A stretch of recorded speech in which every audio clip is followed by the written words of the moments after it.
This summer, the Rachel Maddow Show staff was introduced to something called lacrosol. It's a Swedish licorice delicacy. Our producer, Vanessa Silverton-Peel, got some of it from a Norwegian friend, and she introduced it to us as if it was candy. Ha!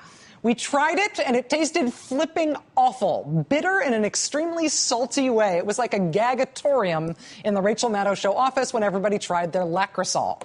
And so then, naturally, we wanted to know why it's like that. We went to the chemist, who we keep on retainer around here, doesn't everybody do that, to investigate the three main ingredients in lacrosol: licorice, ammonium chloride, and sugar. We asked our chemist friend to tell us why it was so freaking bitter.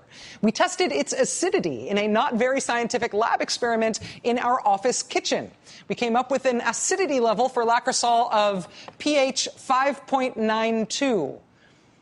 For context, that's somewhere between urine and coffee on the pH scale. This stuff is amazing. When Chris Novoselic, the bassist for Nirvana, came on the show last month, we found out, weirdly, that he feeds one of the active ingredients in lacrosol, the ammonium chloride, to his goats. He has goats. Also, he agreed to personally try lacrosol on camera in our green room. He was a really good sport about it. I think he kind of liked it. Well, today we gathered the ingredients and we tried to make our own lacrosol. And it tasted awful, but very much like the real thing. It's incredible how so few ingredients can make such a terrible, terrible flavor that apparently Swedish people and goats enjoy. We have not been able to figure out why it tastes so awful to us. Excuse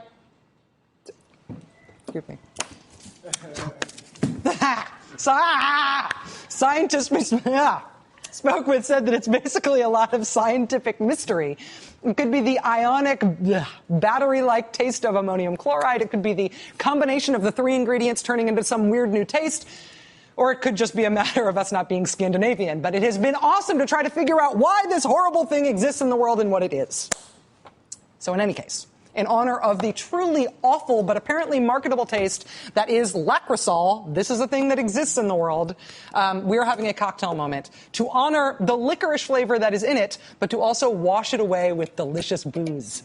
So this is the Obituary cocktail, partly because lacrosol makes you want to die, but also because it's a variation on a martini that uses absinthe, and absinthe has is a licorice-flavored thing, right? I learned this drink from John Gertson's bar Drink in Massachusetts, in Boston, but it's a classic and it's really good. It's a variation on the martini that uses absinthe. So it's 2 1/4.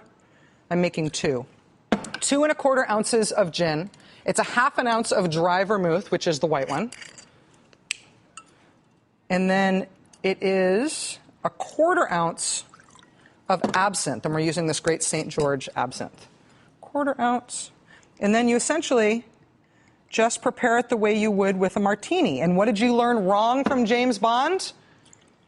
In fact, martinis should be stirred and not shaken. You don't need to shake anything that doesn't have fruit juice or cream or an egg white or something else that's really hard to emulsify in it. If it's just liquor, like this one, you can just stir it. And you're trying to not make the ice make too much noise like I just did, because I'm nervous because I'm doing this on TV. So that's enough to make 2 Obituary cocktails.